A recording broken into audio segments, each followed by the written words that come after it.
Hello guys, ഇന്ന് പൊതിച്ചോറാണ് medical കോളേജിലേക്ക് കൊടുക്കാൻ. അതിന് നല്ല നത്തോലി മുളകും എല്ലാം പുരട്ടി വെച്ചിട്ടുണ്ട്. അങ്ങനെ ബാക്കി അതിന് വെച്ച് ചമ്മന്തി അരയ്ക്കാൻ.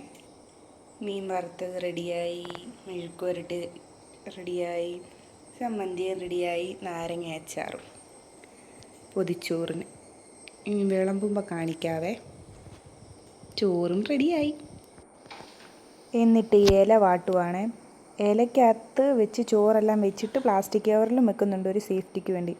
മീൻ ഇല വാട്ടി അതിനകത്ത് വെച്ച് പൊതിഞ്ഞ് വെച്ച്. കാരണം വെജിറ്റേറിയൻ ആണെന്ന് അങ്ങനെയുള്ളവർക്കാണ് ആർക്കാണ് കിട്ടുന്നതെന്ന് നമുക്കറിയത്തില്ലല്ലോ. അതുകൊണ്ട് ആദ്യമേ ചോറ് വിളമ്പി ഇലയ്ക്കകത്തോട്ട് അതിനകത്ത് തന്നെ ചമ്മന്തിയും വെച്ച്, ഉരുളക്കിഴങ്ങ് മെഴുക്ക് പുരട്ടി, നാരങ്ങ അച്ചാർ, പിന്നെ രണ്ട് പൊതിക്കകത്തും ഓരോ മീൻ വറുത്ത പൊതിയും കൂടെ വെച്ച് പൊതിഞ്ഞ്, പ്ലാസ്റ്റിക് കവറും ഇലയും വെച്ച് പൊതിഞ്ഞ്, എന്നിട്ട് പത്രപേപ്പറും കൊണ്ടും പൊതിയുന്നുണ്ട് സേഫ്റ്റിക്ക്.